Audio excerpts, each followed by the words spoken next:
Hello, everybody. I really want to sleep, and yes, I'm in the same, different bottom, but same top from last night because I'm very tired and it's warm. But I really want to sleep, but I'm trying to see if I can do at least or get at least an hour to hour and a half to see if I can get through at least like 10 pages. Yeah. So it's a quiet hello Evelyn Meikle. It's a very chill, laid back study with me. But yeah, get your phone to one side and let's try see if we can put in this time. Hopefully we can last till at least 11 o'clock. So let's see how it goes. Okay.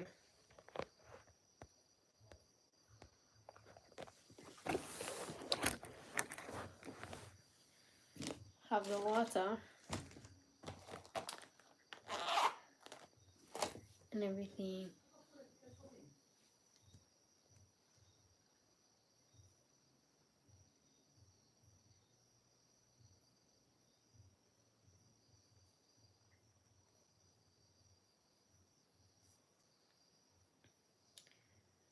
Okay, so let's get started.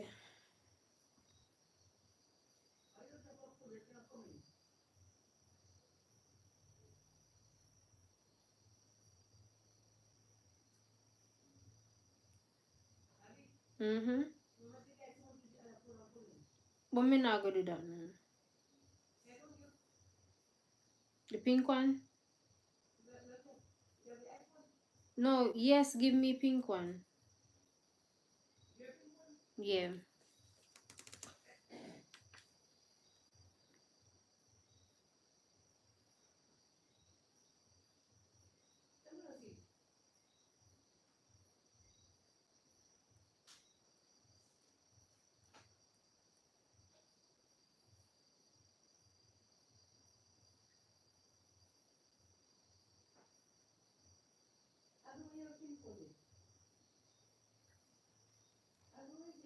Check on the bed and see.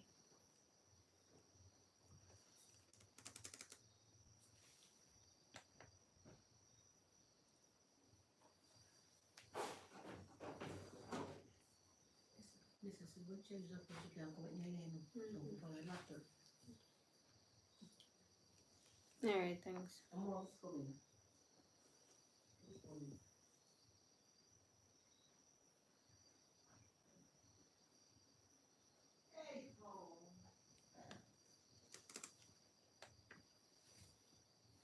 Hi everybody. Hello, hello. We're trying to be productive and do a little study session. So let's see if we can get it done. Hi Sharon, hi Verma and Zarani. I hope I said your name correctly. Yes, so let's see if we can get some time in. I'm setting up my phone and everything.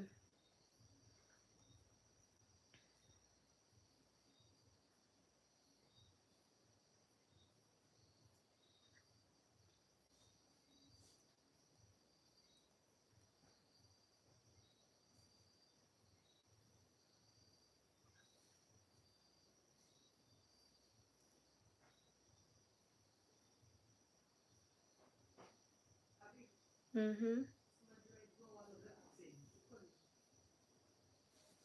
Thank you, Tinaso. Thank you so much.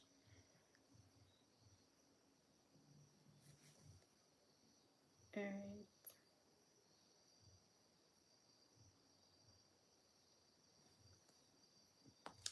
So good evening, everybody. As I said before, we're going to do a study session. Hopefully, we can go for at least an hour to an hour and a half.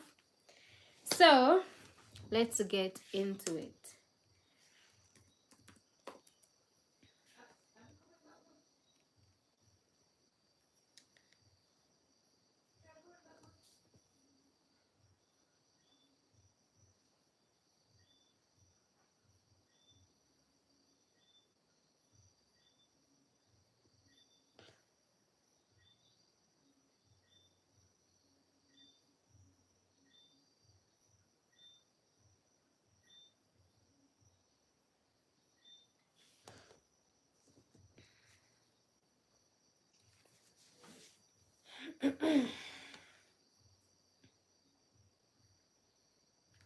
All right, so I already have my notes. The time here is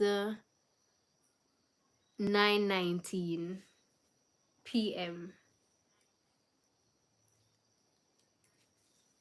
So I already have the notes on my laptop. Hope you can see it. So I'm going to be making notes from it. Everybody study a bit differently. I can read it, but I won't get it same time. Ours is 10:20. Oh, I guess you're an hour ahead of me, but let's see if we can study. So it'd be 11 o'clock for me. Let's see if we can study till 12 o'clock. Maniac, Fernan, 1, 2, 3. Let's see if we can get to 12 o'clock on your end. So get your books out, laptop out, and let's get to studying.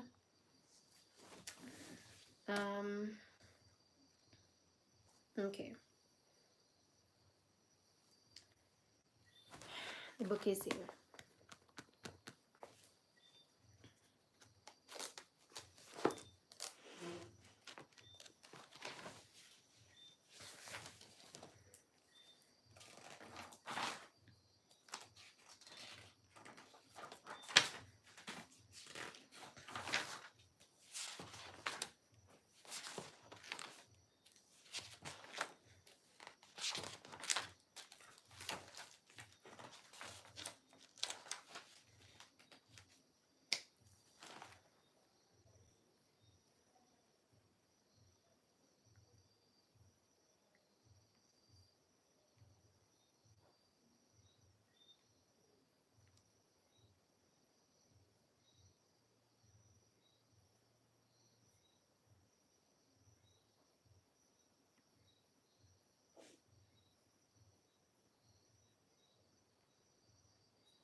Thank you. Thank you.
Um, Hello, I'm Abigail Campbell.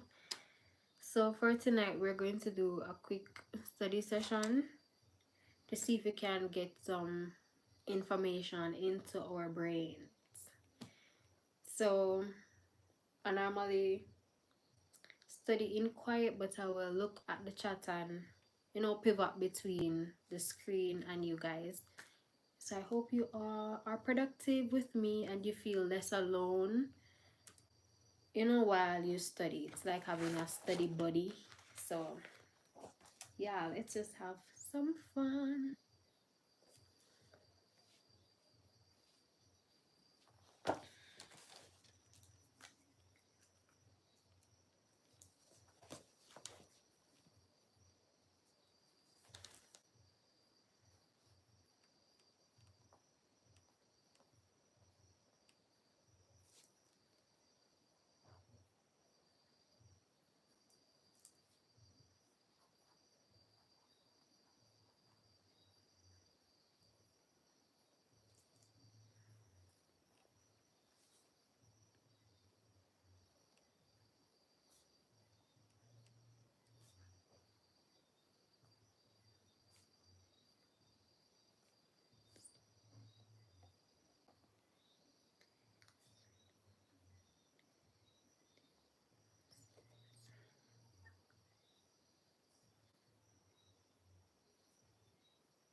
Hello, Roomba Time News.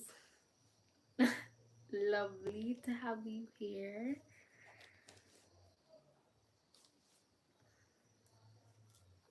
So, the topic that we're on right now is catastrophe theory, and it's basically saying how small changes lead to sudden disaster. You're Undertaker, okay, and I'm Kane. Good morning. um,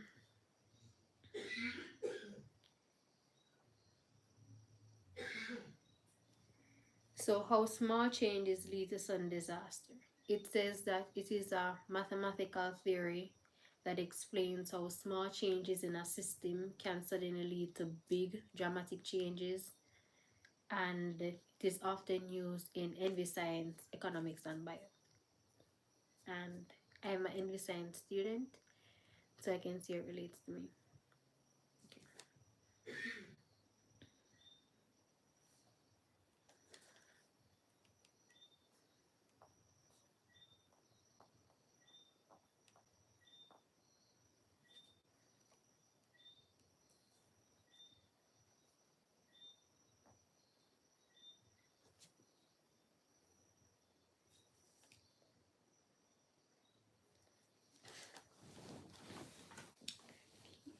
Yes.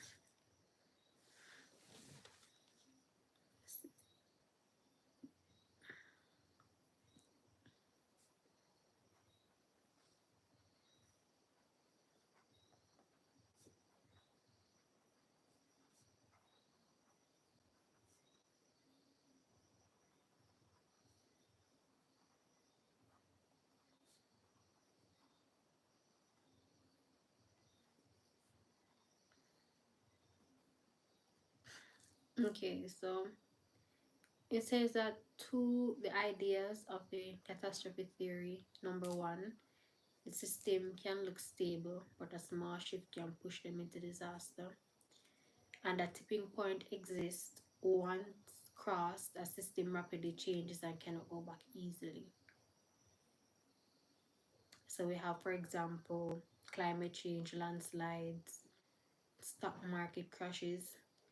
So a small economic downturn, it can trigger a financial collapse. So this is just basically saying like how small shifts or things that happen over time, small changes, it can lead to a catastrophic event. So yeah.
Okay, so they're saying right here in terms of like climate change, they're saying like with the catastrophe theory, a slow increase in CO2 levels initially, it may seem a bit harmless, but once the tipping point is reached, you know that ice caps melt more rapidly and this causes sea levels to rise.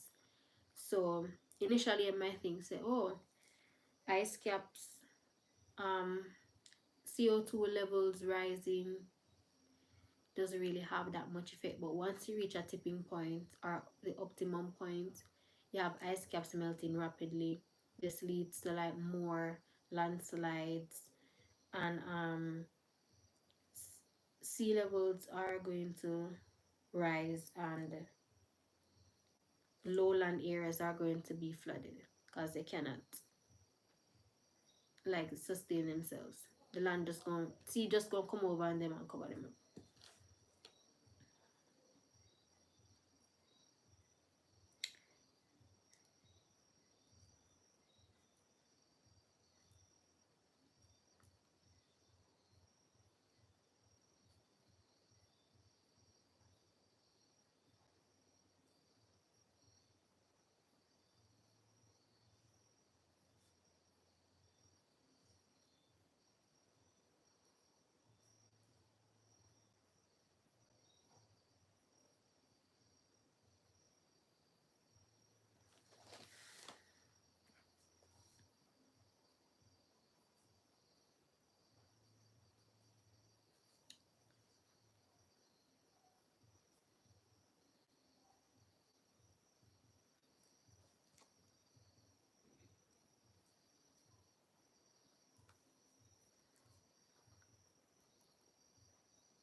So this other theory, it's the chaos theory, and it's basically saying the butterfly effect in action. So this explains how like tiny changes it can lead to unpredictable effects over time.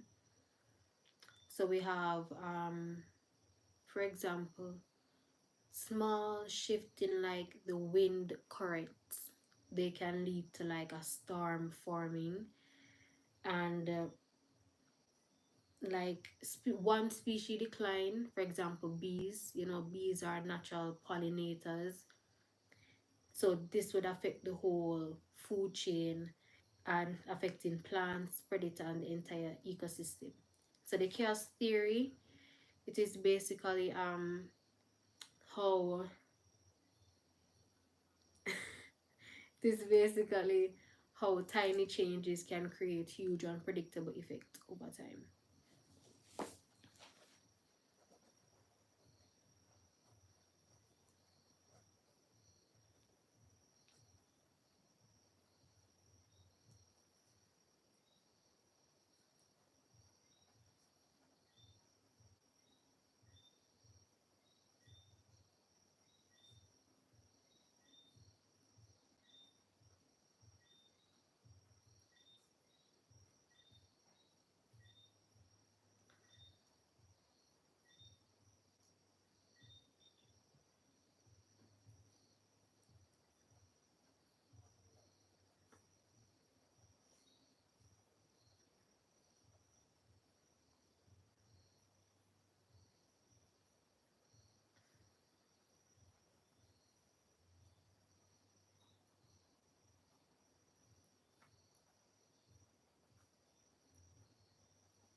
Isabel Rose.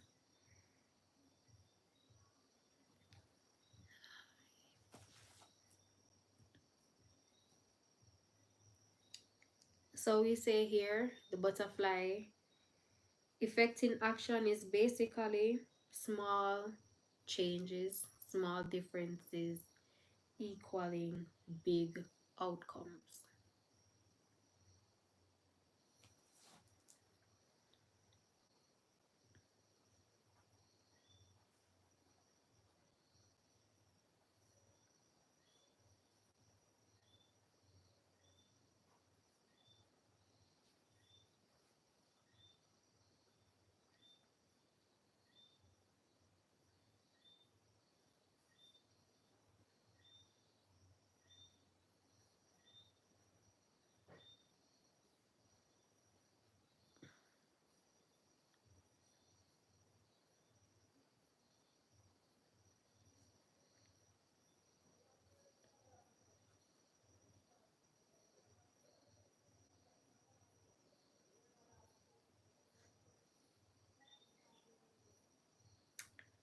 Hmm.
So we have the three theories.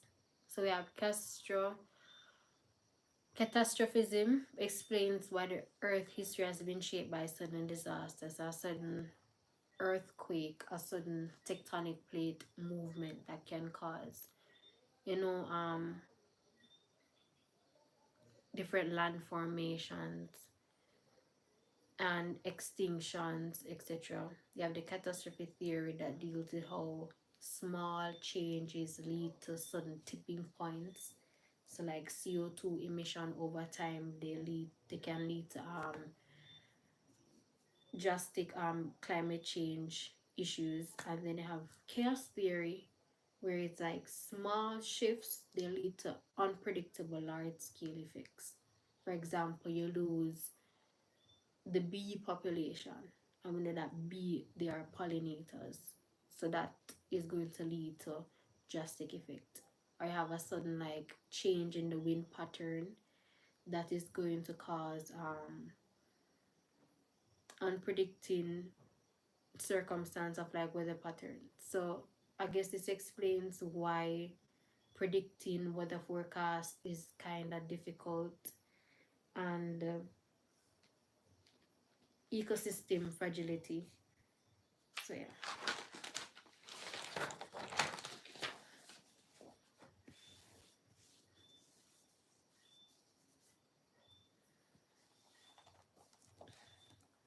Our next topic, equilibrium, covering equifinality and thresholds. So let's see what that's about.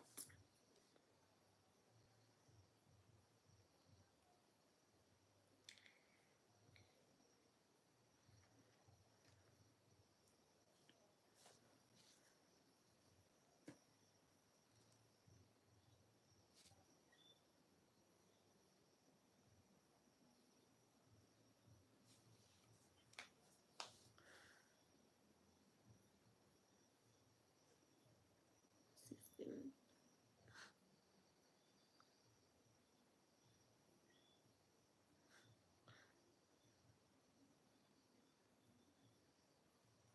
Despite change.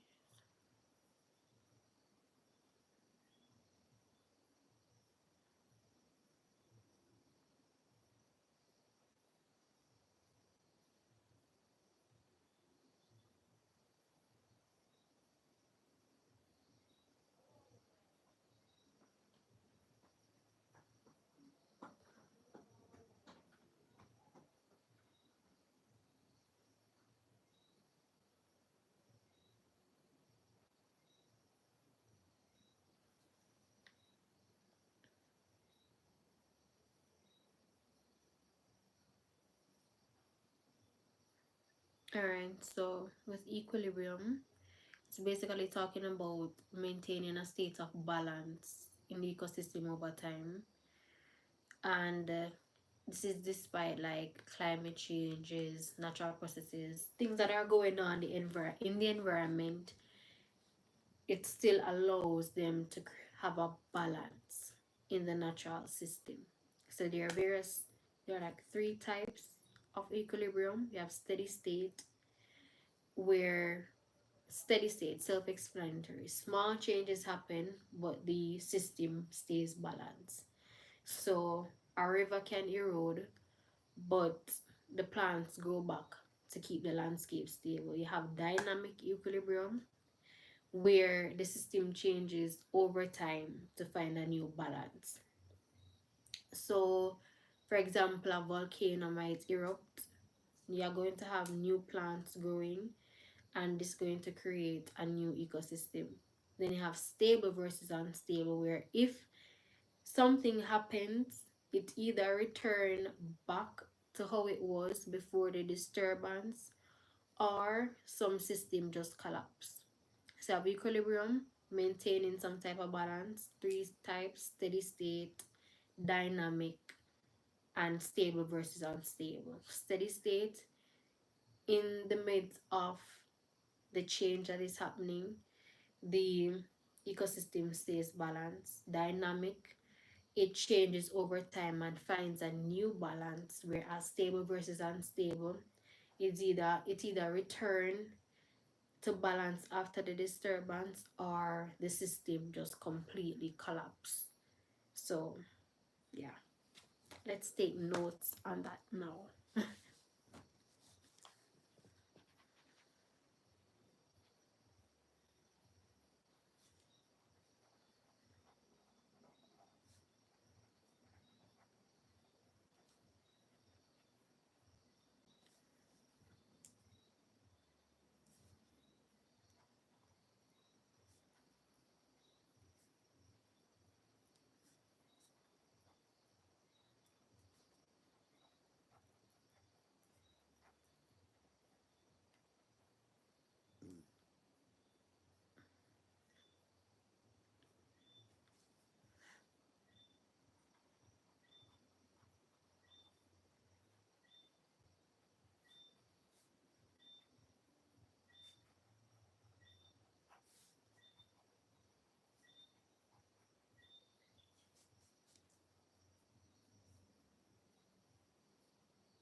Thank you, Evelyn Miko. All right, so the next topic is equifinality. So let's see what that one is about. That one is kind of new to me. So it's equifinality.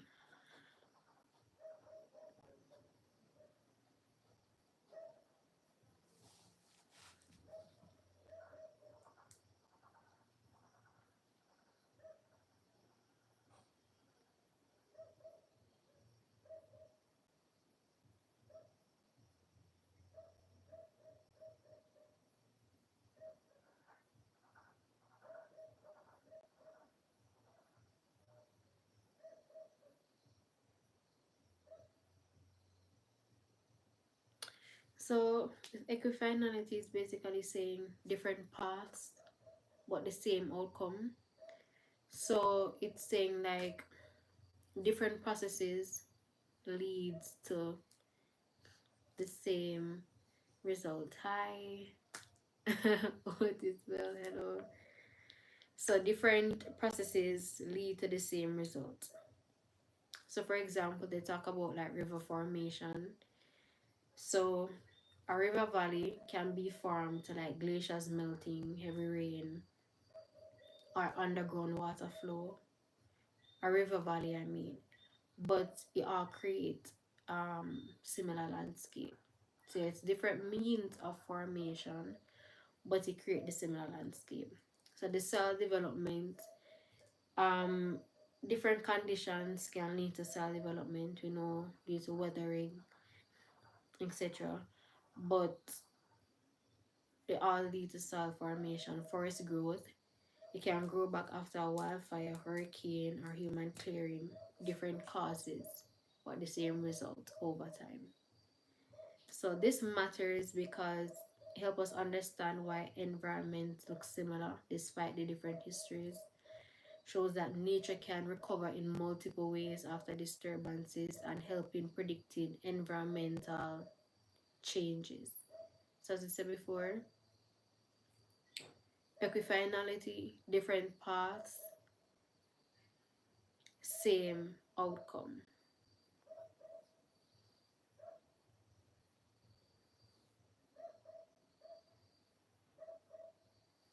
Yeah.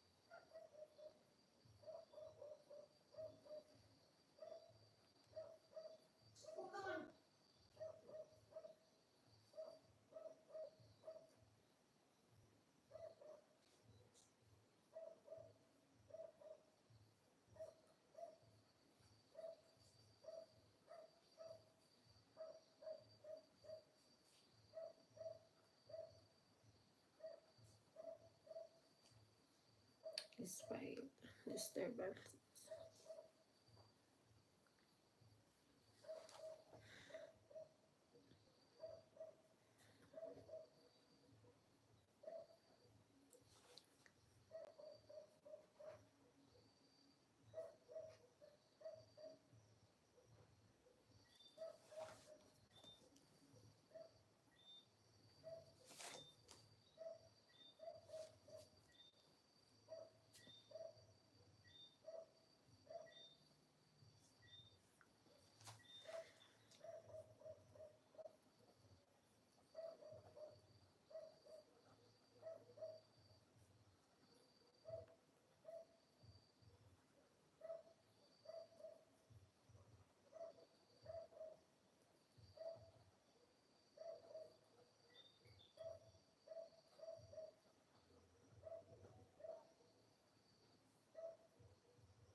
Alright, so our other topic is threshold, and it's basically the point of no return.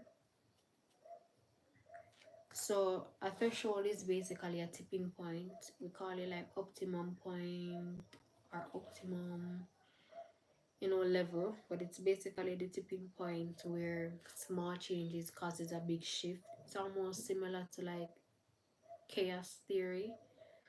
So they're all intertwined. So once a threshold is reached, and the system may rapidly change or even collapse. So we have three examples. Sorry for the dog in the background. We mentioned climate change, CO2 rise. Seem harmless at first, but once the temperature increases too much, ice caps melt, causing rising sea levels. You have desertification. A lot of people are desertification and deforestation kind of linked. So they cut down trees, and the increasing of cutting down these trees causes fertile land to become desert. So recovery becomes impossible, and then you have coral bleaching, where a simple increase in temperature can kill the corals, and this lead to ecosystem collapse. So animals that were feeding on the corals or use the corals for like habitats, etc., they are going to get affected. So that's basically threshold.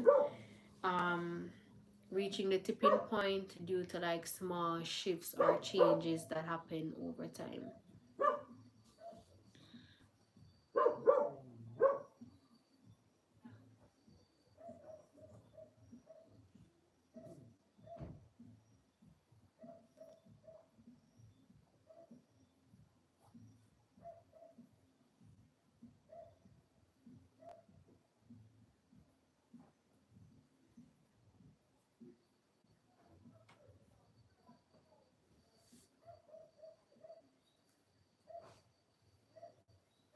Oh my gosh.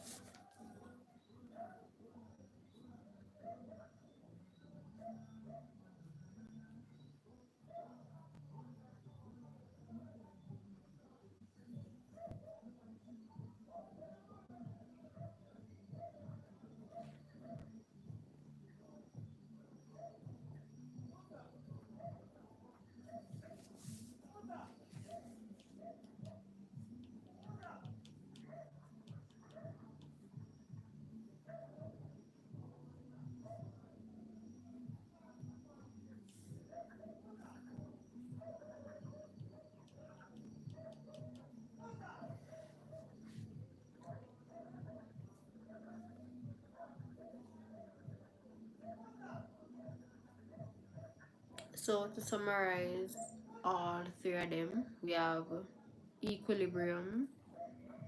This is basically just keeping the ecosystem balanced. You have steady state, dynamic, stable versus unstable. Then you have equifinality, where different paths, different processes, they lead to the same result. Then you have threshold, where um, one just not reach to a certain point, known as the tipping point, because it will cause like rapid and possibly irreversible changes.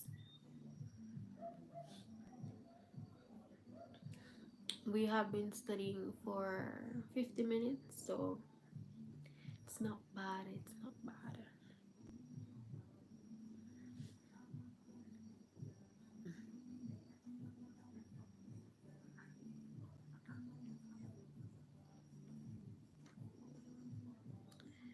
Self design.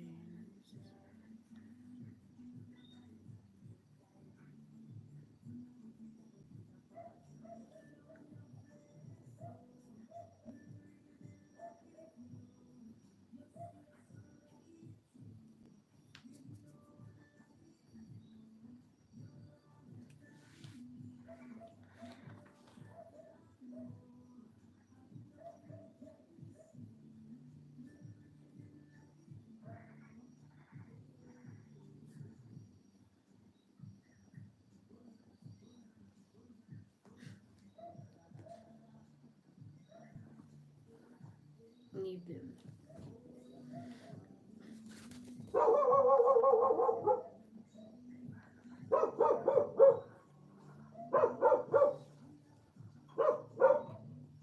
Niven.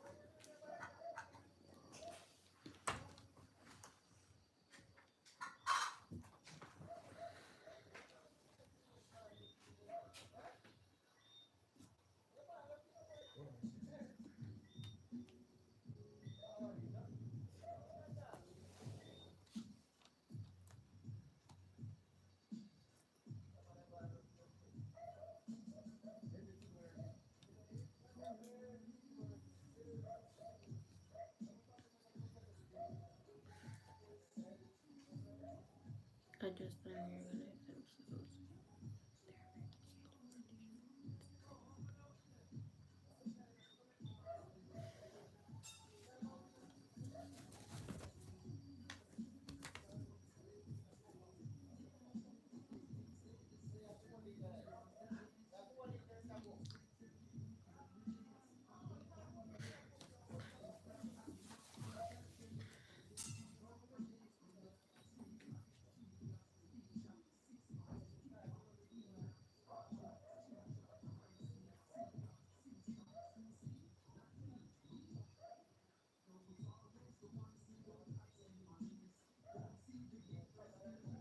So we have the next topic, self-design. And this is basically nature's natural ability to adapt, evolve, and regulate itself.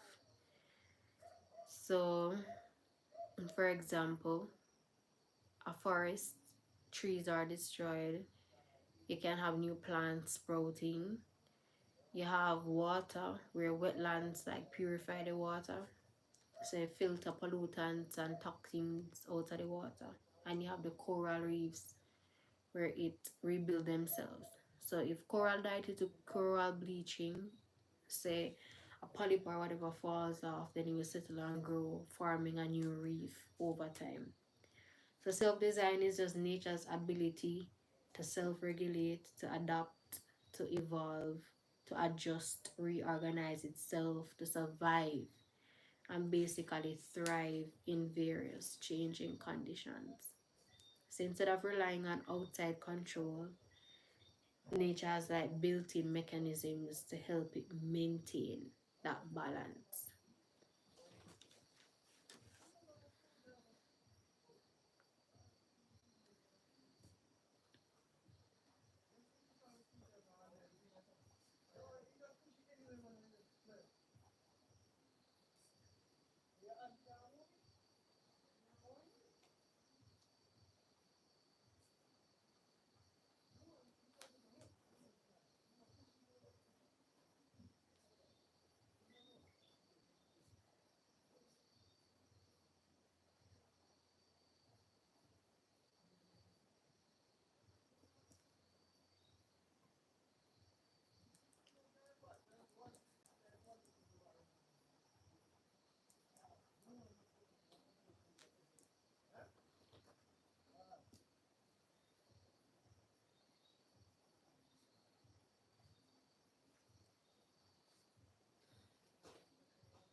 Okay, so our next topic is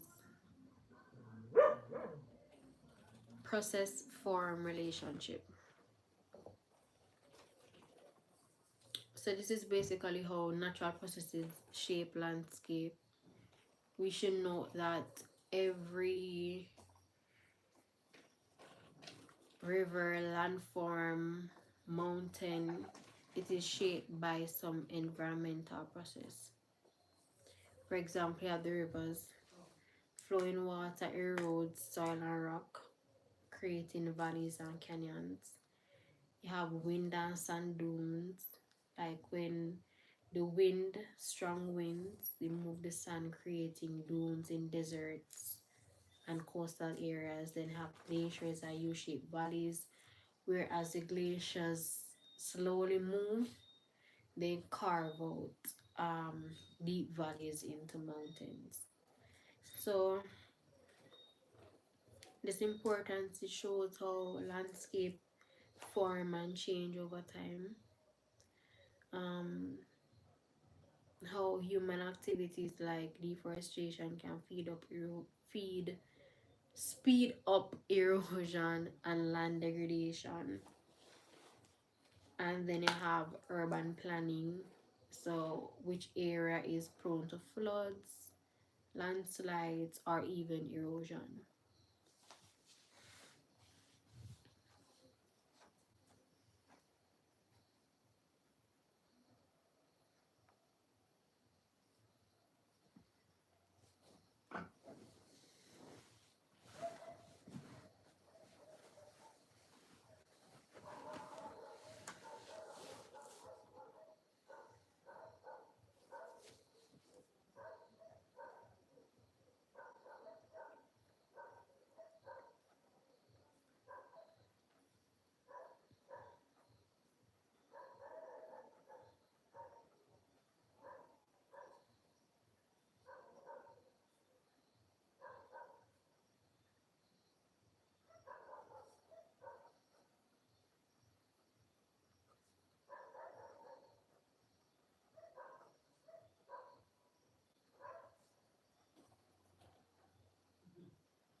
Mm.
So our next subheading is reductionism, and this is basically breaking things down to understand them. So you have a complex system. In order to understand the system on a whole, you break it into smaller parts. You analyze the smaller parts to get the bigger picture. So some examples they have here is studying the human body. So instead of looking at the entire body, they study, organs, cells, DNA, and understanding climate change. So instead of just looking at general climate change, you look at different things that contribute to it. CO2 levels, deforestation, ocean currents, and these help understand global warming, physics and chemistry.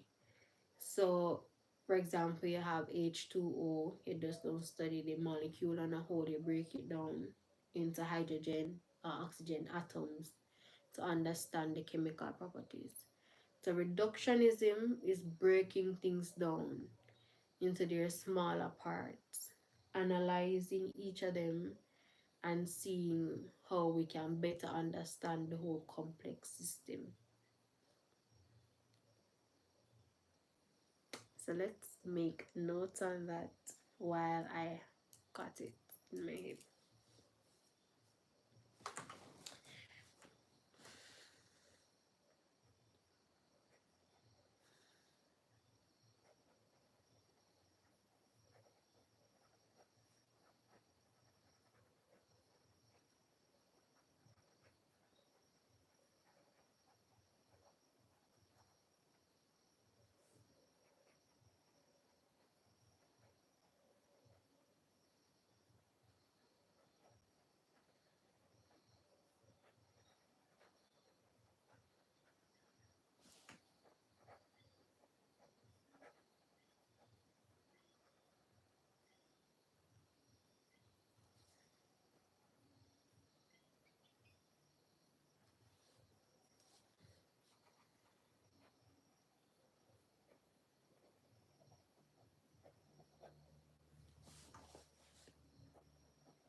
So they have some limitations here. The first one they said is that when you focus on the smaller part, sometimes you ignore the bigger picture. They also said that nature is highly connected. So breaking it into smaller parts sometimes may not show how everything works. So, for example, studying a single tree, it does not explain how a forest in itself functions. So, even though it's good to break things apart or putting things into smaller pieces in order to understand how the whole complex system operates, it's important to put it back together so that you can see the bigger picture and see how everything is interconnected. Yeah.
Systems theory.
All right, so our next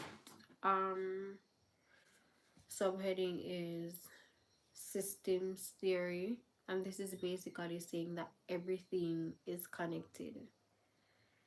So everything is interconnected in some way, shape, or form, and if one part is affected, then the other part. If one part changes, then the other part is affected.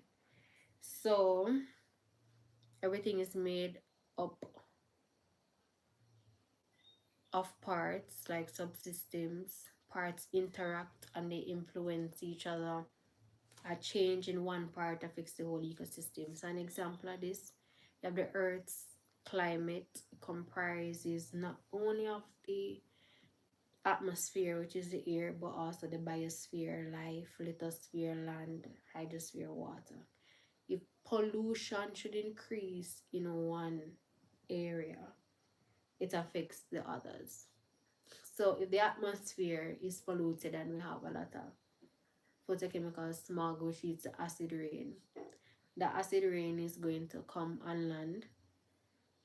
So the land is going to get polluted. It's going to decrease life. So persons who come in contact with the acid rain, organisms, habitat will be destroyed. And then that acid rain is going to percolate into the water, to the soil, into the water.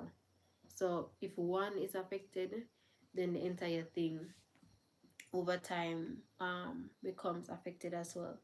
So that was systems theory. Now we have a thing called systems approach.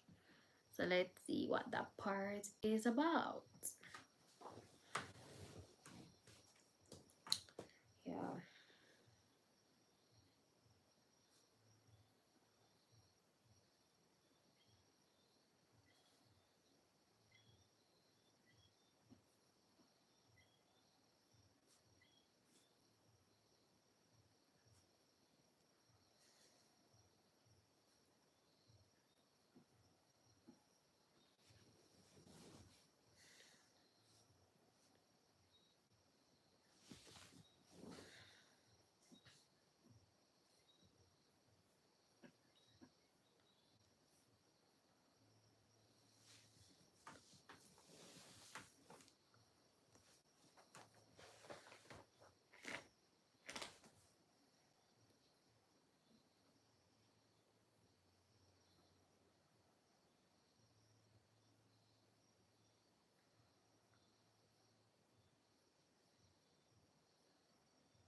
Alright, so the next one we have is systems approach.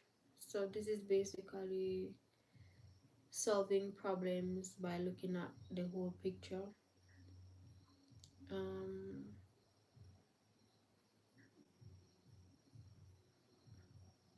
yeah, so they're basically saying that everything is interconnected. We established that already. Everything is interconnected.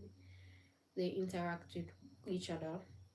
So instead of just fixing one issue at a time, they come up with solutions that long-term solutions that benefit the entire system. For example, with deforestation, instead of just planting back trees, you look at why are trees being cut down in the first place.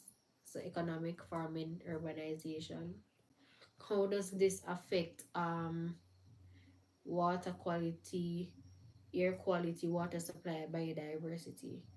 Solutions now should be based on both like economic needs and environmental protection.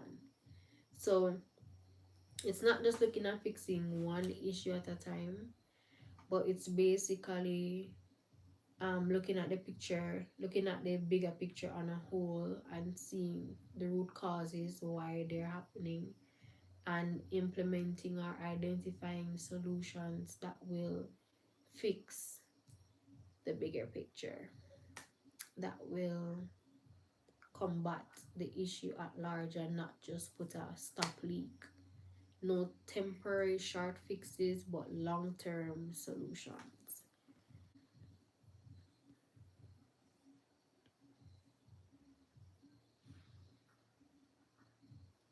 And then the final one under systems would be system analysis.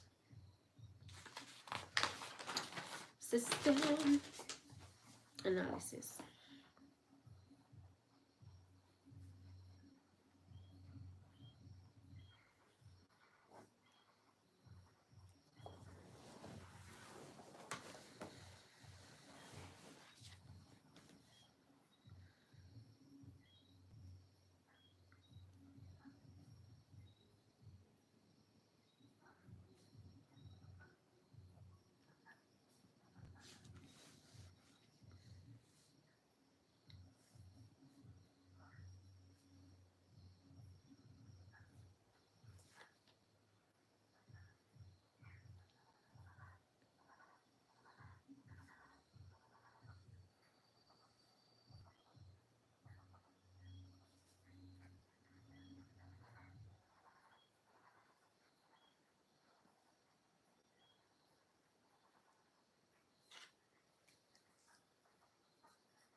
So the next part is systems analysis. So this is basically just studying the entire system and seeing how we can improve it. So steps is you identify the problem, you break down the problem, you find weakness, and then you implement. No, you suggest like improvement. So a problem would have is like water pollution. You identify the problem, a river is being polluted. You break down the system. So like what are the pollution sources? Factories, farms, sewages. What are the weaknesses? You have a lack of law, overuse of chemical, poor waste disposal, and then it's just improvement. This is basically just combating the weaknesses. Stronger environmental law, better waste management, and eco-friendly farming. Sorry for yawning. I'm getting sleepy. Yeah. So you have three of them on the systems theory. It just shows that everything is interconnected. Systems approach is you solve the problem at large and not just break it down into small pieces and give everything a quick fix. And the system analysis, it breaks down the system to find solutions and improvements.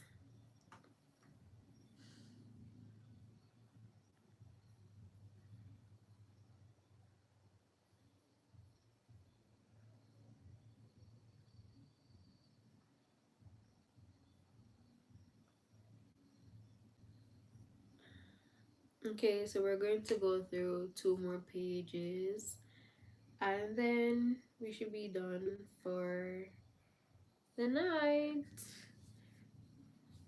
So the topics are holism, ergodicity, and uniformitarianism. Yeah, so let's get into it. I'm getting sleepy, so yeah.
Excuse me.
The next topic is holism. All for 94 minutes. So this is similar to everything that we've been doing so far. The system should be studied as a whole rather than just looking at its individual parts. So we have climate change. So just to better understand it, you look at weather pattern, you look at ocean currents, you look at carbon emission and deforestation. Not just one factor, but you look at everything on a whole. And this holism matters because we find a complete solution instead of temporary fixes, as said before. Explains how different parts of nature interact and encourages sustainable thinking.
Okay, so our next topic is, I hope I'm saying this right, ergodicity.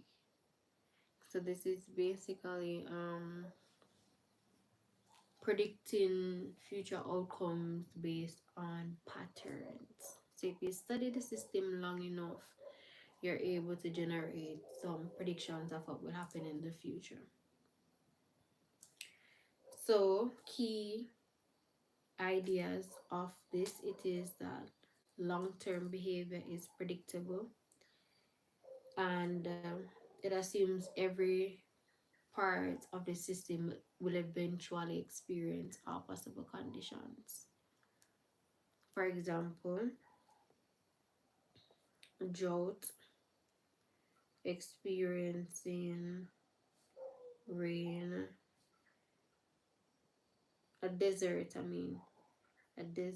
experiencing rain, drought, and wind erosion. So you have some limitations to this system in terms of like the change will happen so fast that the prediction is not reliable. So for example, the source of the pollution is human activities that can just rapidly alter the ecosystem. Or you have some natural disaster like hurricanes and earthquakes. They do not allow they do not, typically follow the predictable patterns. So like what will happen if a hurricane hit this area is not always the same thing that will happen if it hits another area. So yes, you can have some predictable patterns, and you might can have an idea of what will happen or how a system might respond to it, but based on the intensity and the impact, or how fast that system change or the disaster occurs, it doesn't always follow predictable pattern. But ergodicity on a whole is just predicting future outcomes based on patterns that we study over time. And we're down to our last topic, uniformitarianism. And it's basically saying that the present is the key to the past.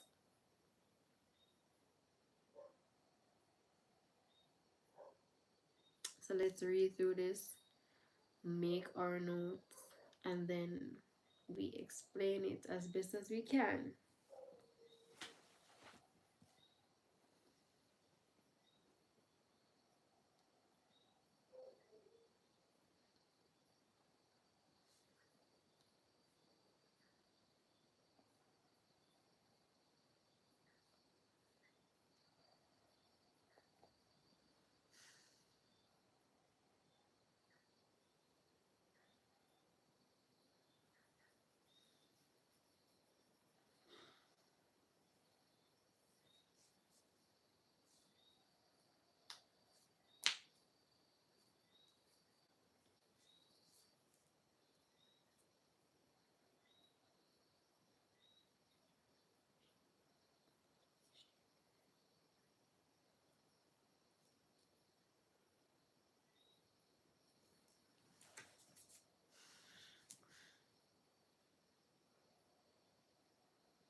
So our last topic is um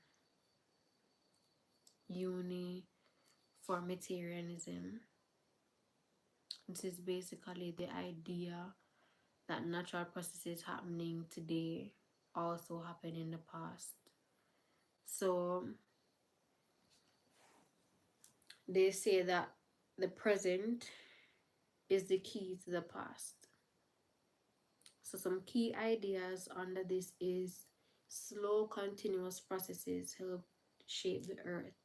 For example, you may have like erosion. They say that erosion is not something that's just happening now. It happened like millions of years ago. So it doesn't just wears down mountains now, but it did it millions of years ago. Then you have catastrophism, and we know that that's talking about like Earth being shaped by sudden drastic disasters such as volcano, earthquake, flood. But uniformitarianism suggests that gradual changes are the main force behind it, and it was popularized by James Hutton. So we have two examples. Example number one is studying fossil fuels or fossils. So they said that if we find a rock layer with ancient seashells, we assume that the area has once been covered by ocean, just as seashells collect on modern beaches today. So it's not just something that's happening now, but it's stuff that happened already in the past. Then they have glacier movements. So by looking at modern glaciers, we can understand how ice age shaped mountains and valley. So authoritarianism is basically saying that the present is the key to the past. Things that are happening now. It's not just um things that we're experiencing individually, but are solely, but also people of the past experience them as well. So to go through the three topics that we last covered, and it is the last thing I'm going to do for tonight. Um, we have holism, which teaches us holism, self-explanatory, to look at the bigger picture, where everything, where hello Evan, where everything in nature is connected. In nature is connected.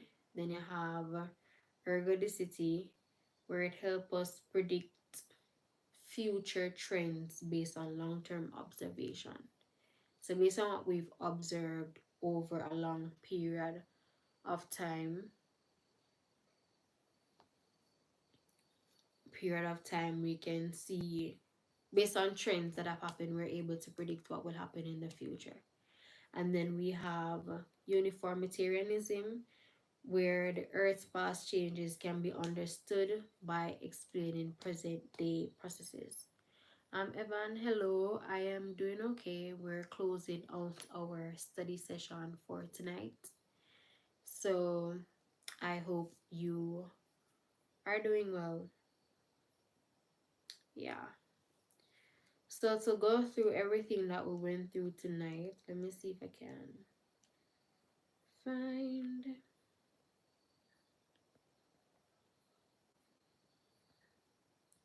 Let me see if we can just give everything a quick overview. So we have number one, environmentalism. And this is the fight to protect nature and reduce human impact. Then we have environment. We know that the environment includes everything around us, from forests to cities, landscapes, infrastructure. That's the environment. And then the land system approach helps us to use land wisely and appropriately.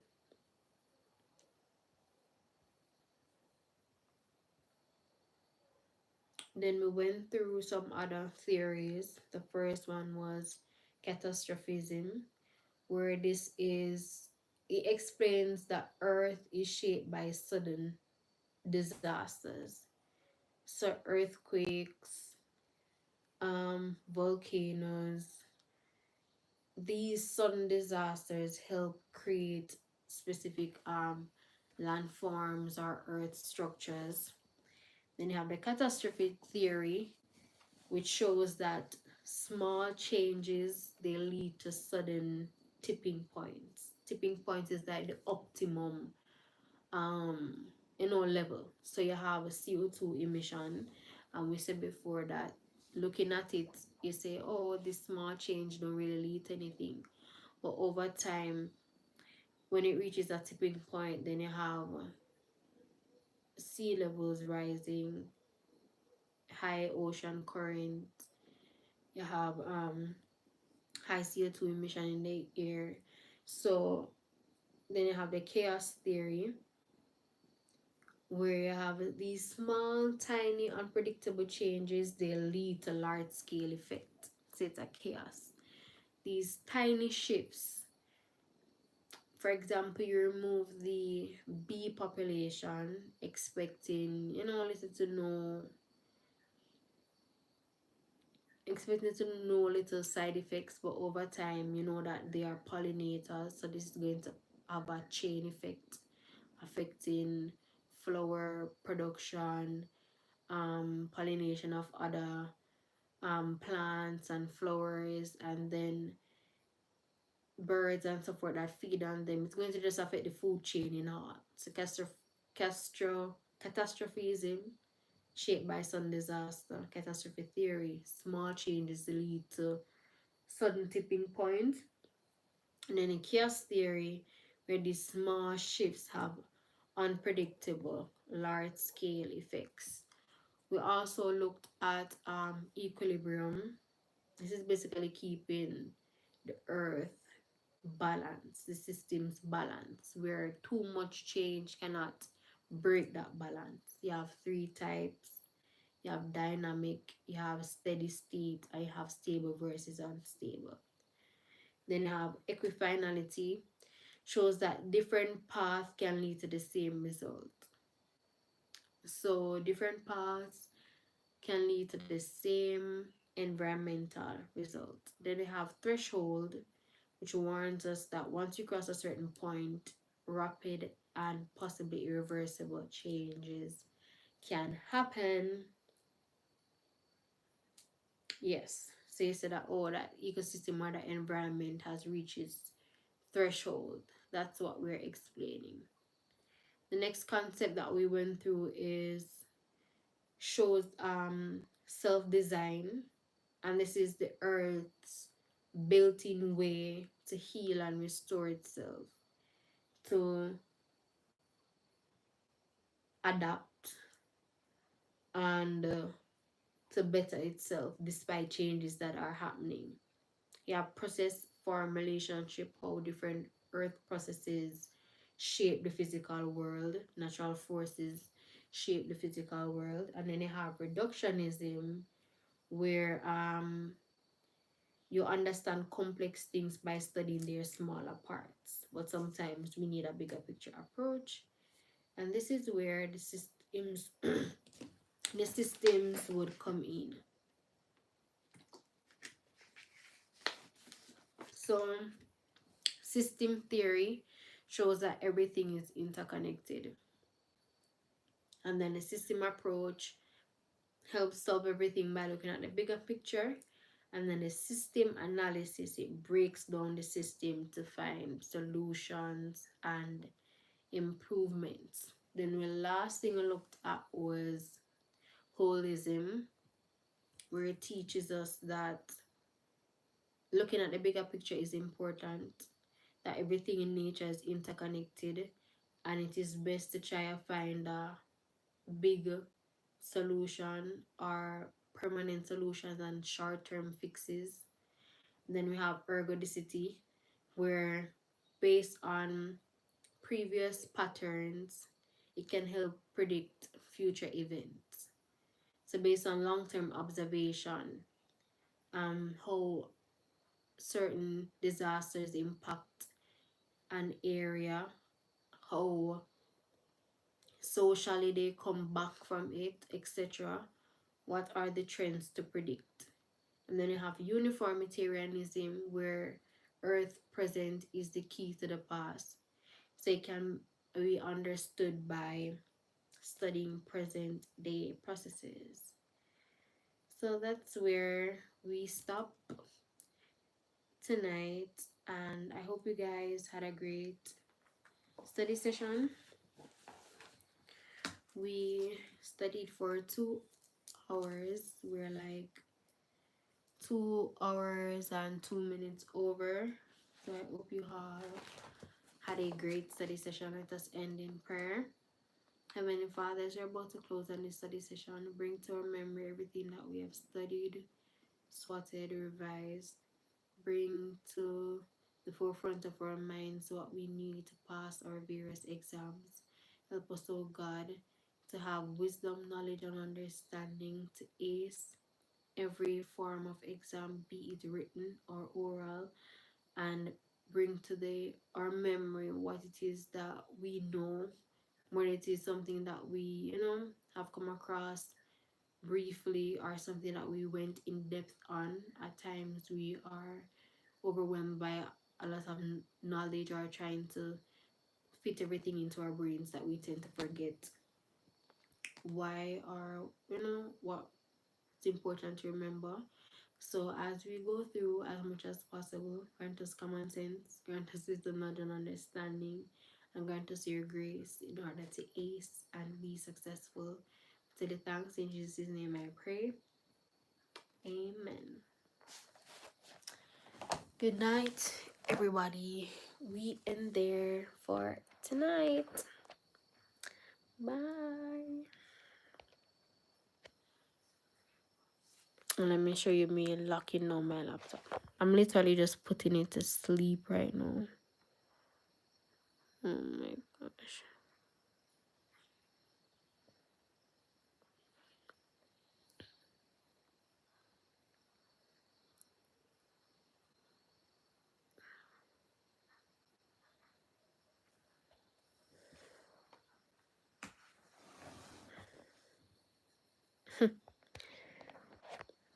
But yeah, that's it.